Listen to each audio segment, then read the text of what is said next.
Hey, this is JesseCanty. Man, I am so glad that you took the time to download this podcast. Listen, it's getting ready to be a blessing to you. It is power-packed full of wisdom. Listen, as you hear this episode and maybe you want to be a blessing to this podcast, well, you can hit me up on CASHAPP. Type in JesseECanty, Jesse, the letter E, Canty, with the $, of course. And you can be a blessing. Anything you give will be appreciated. I thank you, and I pray that nothing but God's blessings and his best be upon you. Take care. Hey, this is JesseCanty with another episode of How Bad Do You Want It? Check this out. Have you ever been watching sports, let's say football, and your favorite team was down, but they was getting ready to score in the last 5 seconds? All of a sudden, the ball was given to your favorite player, and instead of him running for a touchdown, he fumbled the ball. Do you remember the feeling that you had, that you could have won, but you fumbled the ball? Well, sometimes life throws the same thing at you, and I want to talk about it on this episode. I want to entitle this one, Down, Set, Hut. Let's go. Yeah, man. Man of wisdom, man of wisdom. From the pulpit to the podcast, from the pulpit to the podcast, to the podcast. Yeah. JesseCanty. Pursuing my destiny. Pursuing my destiny. Yeah. Tell me. Hey, welcome to another episode of How Bad Do You Want It? This is your boy, JesseECanty. And man, I am excited. I got something to say. This is episode number 150, and I'm going to say some more about that in a minute. Let's get into this thing. Father, in the name of Jesus, I pray that you enable me, God. Get me focused. Let my body and my throat cooperate, God, to get this job done. In Jesus' name we pray. Amen. I'm going to go back to it again. This is episode 150. Come on, man. What? Come on, we can do better than that. I said this is episode 150, man. There we go. Man, it's December. I've done 150 episodes since January the 1st. That is consistent, man. If God give you an assignment, do not drop the ball. There you go. That's why my title is called Down, Set, Hut. I'm not talking about football this entire podcast, but I'm using that as an illustration. Have you ever been given an opportunity, and you got to be true and real with yourself now. Have you ever been given an opportunity in life where you have been given a ball, you've been given the ball or an opportunity, and you dropped the ball? You fumbled an opportunity. You let an opportunity get away from you that you failed to maximize or capitalize off. In other words, the business word would call it, you got to seize the moment. And listen here, man, I felt led by the Spirit of God to make this podcast. And let me say this to you too. I don't care if you're 8 to 80. I don't care if you're 10 years old. I don't care if you're 80 years old. Let me tell you something. You are here for a reason. Don't start thinking that, well, the best part of my life is over with. Let me tell you, if you still here, if you still breathing and hear me on this podcast, God got a reason for you to be here, and he still has an assignment for your life. And I'm going to tell you, as this young man going to tell you, don't drop the ball. Listen to I'm talking to the young people now. Don't drop the ball. God will present opportunities to you, and you must capitalize on it. Listen, I'm going to talk deeper. Let's get into this thing. What does it mean to seize the opportunity? I like to break down words so you can understand what I mean. It means to accept or pursue an opportunity or to do something with the word is ALACRITY. Let me speak that. Alacrity. That's how I pronounce. To seize the opportunity with alacrity. Now, I like to break down words, and I also like to learn words, so you're going to do it with me. Alacrity means brisk, active, and energetic, cheerful readiness or in eagerness. So in other words, when God presents an opportunity for you in life, how you receive that opportunity is important. It is vital. Alacrity, you must do it with a brisk, mean quickness. You must do it active, energetic, cheerful readiness, and eagerness, or out of conviction. In other words, you go back to the place where I said again, seize the moment. Whenever there is an opportunity for something that's going to lead you into a greater experience in life, that's going to cause you to be more effective, you don't just need to walk through the door. You need to go stomping through the door. You need to put all your effort into it. I heard a friend of mine say this right here. He said, Jesse, he said, I'm so much, man, committed to whatever I do. He says, you know why I never sold drugs? Because if I ever sold drugs, I would be the biggest kingpin you know, because I don't go half cocked, or I don't go half-hearted in anything I do. If I'm going to do it, I'm going to do it with alacrity. I'm going to do it with an active mindset. I'm going to be energetic and ready for it and eager to it, because I am driven by my conviction. Now, I'm not bragging on myself, but I am looking over some things that my wife have seen patterns with me. Let me use, for example, if I bought a weapon on anything I've done, whether it's taking on an opportunity to do a podcast, if it's something new that I feel the Lord have placed in front of me, or even naturally as well, if I bought a weapon, let's say I bought a new gun, never knew nothing about this gun, I'm going to take probably about 4 or 5 days, and all I'm going to do while you sleeping, 2, 3, 4, 5 in the morning, all day long. You know what I'm going to do? I'm going to look at video after video after video. I'm going to go to a website. I'm going to read articles on this. I just like to give myself with alacrity all the energy I have, all the readiness and eagerness I have. I pour it into that for a few days. And then once I felt that I have thoroughly introduced myself to the new place I'm at, and I know what I'm doing with whatever it is, then I begin to relax a little bit more and move on to the next thing. That's really maximizing your moment. Give yourself to whatever God have given to you. That deserved that one. That deserved it, because I hope that whenever I do that, I don't just do that, just be doing it. I do it to kind of let you know, hey, that is a message. Get what I just not said. You have to give yourself to that which God have given to you, so you can dominate in it, or what we would call be beast mode. That's why a lot of people have not been successful. And I'm going to say this to you, and I hope it makes someone mad. Success is rare. It's a whole bunch of failures that's listening to me. And that's hard to say. Well, let's keep on listening. It's going to get worse. The reason why I say that, because many people want to pray or want somebody to put something in their hand and it be given to them. Few people want to work for success. Few people. That's why you have a lot of obese. And I'm talking from one myself too. But I did lose 40-something pounds, and I'm losing some more, because I'm listening to my own words. I'm not perfect, but I have a new day ahead of me to perfect the areas that I'm not perfect in. So why do we have a lot of failures? Because many people want it easy. You have to give yourself to the opportunity that you feel God have given you. Don't go at it half-cocked. Don't go at it half-hearted. You must be energetic. You must be committed to it. Sorry about that. You must be committed to it, and you must put yourself, all your effort into whatever it is that God has placed in your hand. All right, now watch this now. So that's called seizing your opportunity. Now, let me say this before I go any deeper. When I say seizing your opportunity, I am not saying become an opportunist. I'm big on words. When I say seizing your opportunity, God is not telling us to become an opportunist. An opportunist is a person who exploits your circumstances or your situations. Stay with us. We'll be right back. Hey, thank you for taking the time to listen to this podcast. God has blessed us to have listeners all around the world. And I thought to myself, I said, maybe there's somebody that wants you to have a prayer request. I want you to pray with them concerning anything, your family or whatever it is.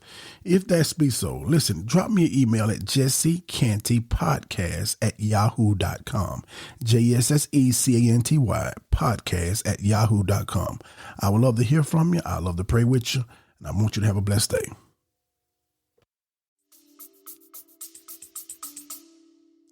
To gain immediate advantage, rather than being guided by consistent principles or plans. In other words, most burglaries are committed by casual opportunists. In other words, if you're an opportunist, that means you're trying to seize every moment to get ahead of somebody. That is not what I'm talking about. That's not the spirit that I'm bringing in this message here or what God have given me as assignment. God is saying when he have put the ball in your hand, the ball represents an opportunity, a chance to seize your moment, with a door that's open. When he have put the ball in your hand, you have to run through it. You have to run towards your goal instead of running in circles. You do not have time to waste. Down, set, hut. Check this out now. Down, set, hut. What that is when the quarterback, he offers his cadence to adjust the lineman, and prepare his team for the play that's ahead. So whenever a quarterback steps up to to the line and he says, down, set, hut. Listen to me, ladies. I know you ain't not big on sports, but you done seen this before. Whenever the quarterbacks comes up there and all of the other 10 other teammates, they are quiet. They don't say anything. They listen. And the quarterback gives out a cadence that says, down, set, hut. That is him preparing his linemen and preparing the entire team to get ready to run the play that's been given to us. Come on, I almost hit that button there. You have to be prepared to run the play that has been given to you. The play is the plan. If you don't have a plan, then all you're doing is playing. If you have a plan and you're enjoying it, then you're not playing. You are being strategic. I'm going to say that again. If you don't have a plan, then all you're doing is playing. What is your plan to succeed? What is your plan? When I want to own me a house, I hear the words that's coming out of your mouth, but you don't listen to people and believe them. You watch them at their actions. And Oprah Winfrey say, whatever a person show you, when a person show you who they are, you better believe them. The quarterback have to prepare his entire team for the play that's getting ready to be ran. The hut, down said hut. The hut in the cadence actually come from a military term, which is used, it says attend hut, which means to come to attention and get ready for battle. Let me tell you something. If you are serious about being successful, if you are really committed to being whatever God has placed in your heart to be, whether it's spiritual or whether it's natural, but because I don't want to get too super spiritual to where I can't do anything in the natural. I don't want to become more natural than I am spiritual. And how do you walk that tightrope right there? The way you walk that tightrope by not being too spiritual where you know earthly good or too earthly where you know spiritual good is you chase God's purpose for your life. That means you don't come up with your own ideals or what you want to do. You take your cues from the Holy Spirit. And what you have to do, a down said hut, bring yourself in every faculties of your mind to focus and have your attention and get ready to battle. Every day you wake up, I know we're humans. We got time we relax. We got time we go fishing. We got time we reflect. But let every moment that you are in chill mode actually is preparing you for battle mode, because you can't chill every day. You can't sit back and relax every day. You got to have a plan and then work your plan. And when you work your plan, put all your attention, take all of the creativity, all of the problem thinking, critical thinking that you can have to try to find out how is the best way, what is the best way that I can operate and seize this moment. Let's go deeper. Great opportunities do not come every day, so you must recognize and seize them with every chance you can get. I want to talk to some people who you are facing some opportunities or you're about to come up on some opportunities and you are going to be fearful. Everything in you is going to try to get you to retreat. And I heard Tom Peters say this: if a window of opportunity appears, What you don't need to do is don't pull down the shade. There are so many people, because we're afraid to go outside or we're afraid of the threat that could happen, God will present an opportunity before you and you will pull down the shade and act like you didn't see it. And now the worst thing you're doing, when what you're really doing that is really terrible and detrimental to your future, is you are passing up a great opportunity. Mark Zuckerberg, who owns, I think, Facebook, I believe, who created Facebook, he said, in a world of changing, really really quickly, the only strategy that is guaranteed to fail is not taking risk. Again, I'm not talking about opportunists, but you cannot be afraid to take risks. Let's go to the Bible just for about 10, 15 seconds. One of my favorite places that you heard me talk about before of an example of not being afraid to take risk is Peter, who's sitting on the boat with his other 11 friends, or compadres, also known as disciples. And Jesus looked up and Peter discerned that it was him. And Peter says, if it's you, bid me to come on the water. That means if it's really you, you're going to tell me to do something that I cannot do on my own.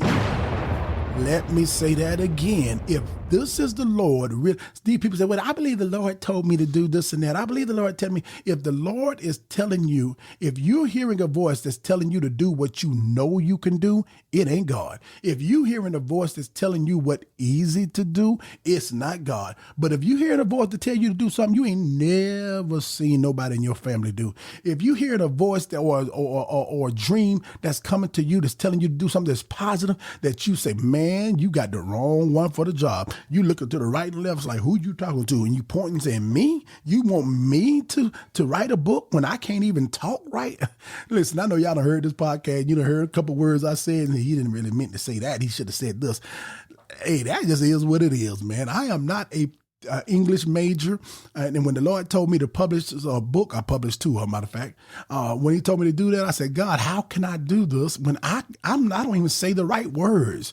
How can I write a book? God said, that's what you got an editor for. How can I do a podcast? Because people are going to hear me and not hear something perfect. And once it's on tape, I can't go back and change it. God told me to focus on what I am doing right and do not worry about what is not perfect. Because if you wait for everything to be perfect, then you won't get up and do nothing. Do you understand what I'm saying? I had to reach up and hit that one, man. You got to seize that moment, and you have to hear God's voice, and he will tell you to do. I'm going to say it again before I move on. He will always ask you or tell you to do what you think you cannot do. That's the voice of God. Listen to Warren Buffett. Someone sitting in the shade today because someone planted a tree a long time ago. Man, that is profound to me. What you do, the ball that you keep dropping, and the biggest lie that the enemy is telling you, somebody hear me right now. The biggest lie that the enemy is telling you is that you ain't hurting nobody but yourself. That is a huge lie. If you keep getting, don't you know that one player who drops that ball, he has not only let himself down, he let his teammates down, he let his coach down, he even let the bookies and the people who betted in Las Vegas down. He let everybody in that stadium down. He let everybody down who's proud of that team. When you fumble and fail to seize the opportunity in life, you are doing much more than just letting yourself down. And you got to stop thinking just about you. Just like Warren Buffett says, that you got to realize, and I heard Bishop Jake say this, he says a powerful thing is when you find a man that's 85 years old planting an apple tree seed or a seed in the ground for an apple tree. That means that by the time that tree is matured and start to give off fruit, he won't even be around, but he's got enough focus, he got enough attention, he got enough commitment to plant something that's going to benefit the people after him. Who am I talking to, man? Donald Trump. I don't care if you like him or love him, you voted for him, you didn't. That's a whole different opinion. But let me tell you what Donald said. He said, as long as you are going to be thinking in a way, you might as well think big. I love that right there. If you're going to do something, then you need to put everything you have into it and think as big as you can think. Listen to what Brian Tracy said. And I want to quote a lot on this one here because I want you to hear some wisdom in this.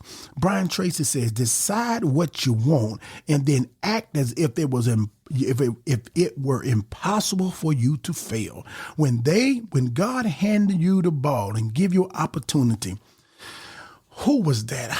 I want to say that was Deion Sanders. If it wasn't him, it was somebody that said this. They had scored a lot of footballs, a lot of touchdowns. Let's go there. Touchdown!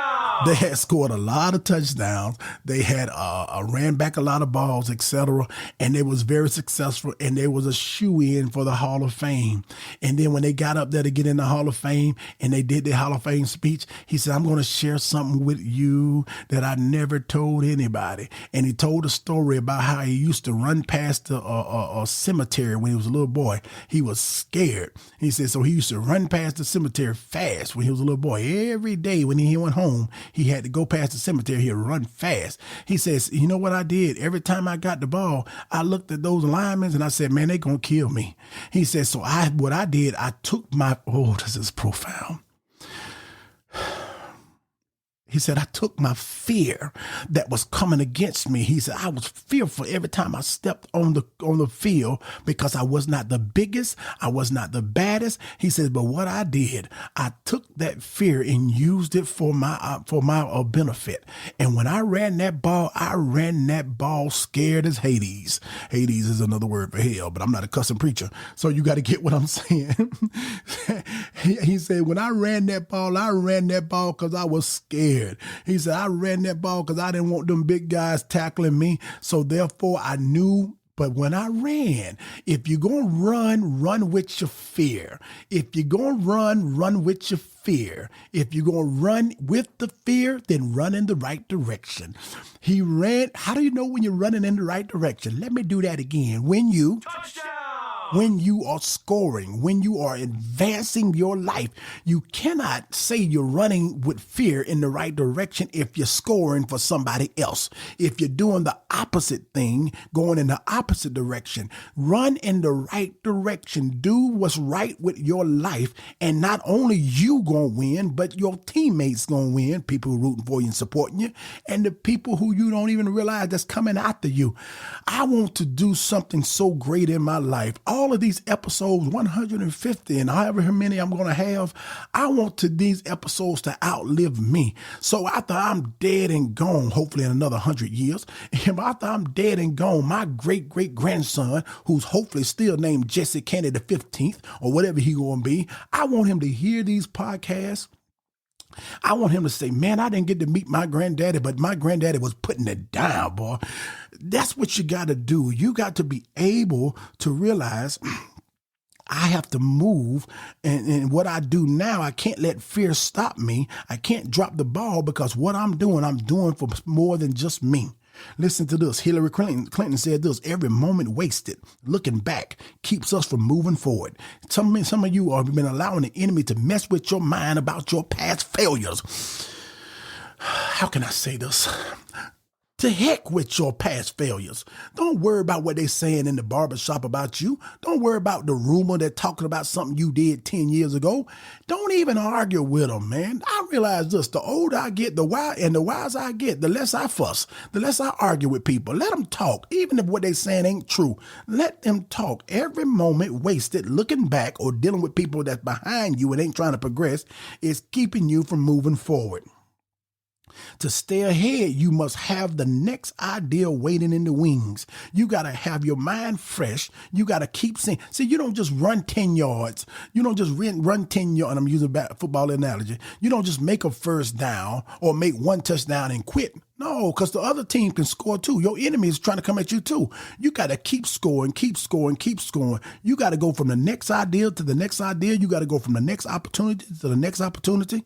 Listen to this. A pessimist sees the difficulty in every opportunity, but an optimist sees the opportunity in every difficulty. Winston Churchill said that. You have to get to the place where instead of complaining, you got to see the benefit and the opportunity that you are facing Listen, Abraham Lincoln said something that was profound too. He said, I will prepare and someday my chance will come. I don't care if you don't see the opportunity presenting itself now.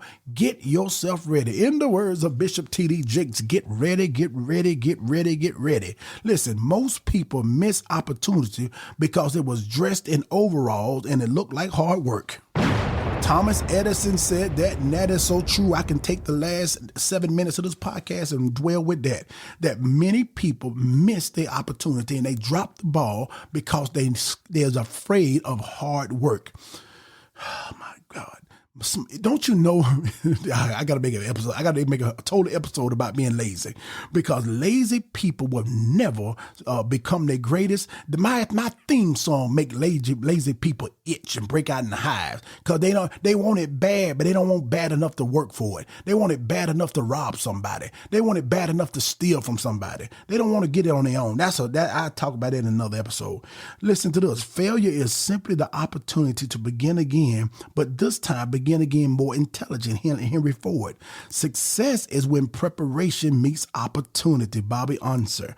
You have to get to the place where you look at this thing and say, wait a minute, man. I don't care if I got to begin again and begin again and begin again and begin again. I'm going to begin again. Here you go. But do it more intelligently. I'm going to get myself prepared so when the opportunity presents itself, I cannot stop. I cannot fail. Philippians 1:6 says, be confident of this thing. He who have begun a good work in you will carry it on to the completion of the day of Jesus Christ. John 9:4 says this. Listen to me good. It says, I'm reading the NIV version and the New Living Translation. Both of them I'm going to read. As long as it's day, we must do the works of him who sent me, because night is coming when no man can work. New Living Translation says this.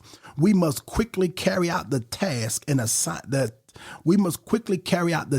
assigned us by the one who sent us, for the night is coming and then no man can work.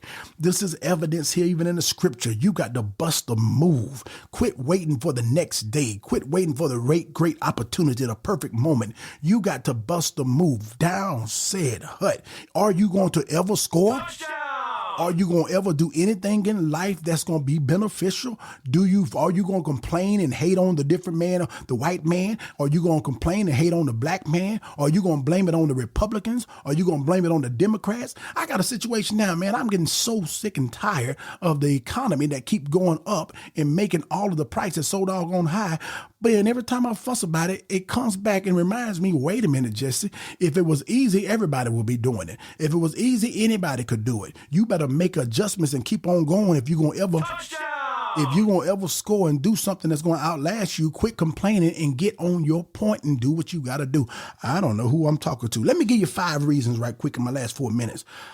5 reasons why you must seize your opportunity. Number 1, opportunities come and go. When opportunity presents itself, man, you got to know that it may not ever come back. So you got to be vigilant. You got to be aware. You got to be ready. You need to continually be on the lookout for great opportunities that you want to take advantage of. Number 2, when you will look back one day and you appreciate the opportunity that you took advantage of, the ball you did not drop.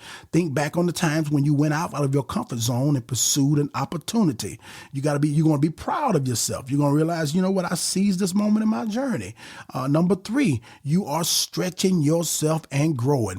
Listen here. If this is the first time this is my podcast, go back and find the episode called Stretch Marks. It is powerful. So when you seize the moment and run with the ball, you are stretching yourself and growing. Part of a growth mindset is to believe that learning is crucial. Those times when you don't feel 100% confident, you still got to do it anyhow. Number 4, you develop the skills of identifying excellent opportunities for yourself. That is powerful there.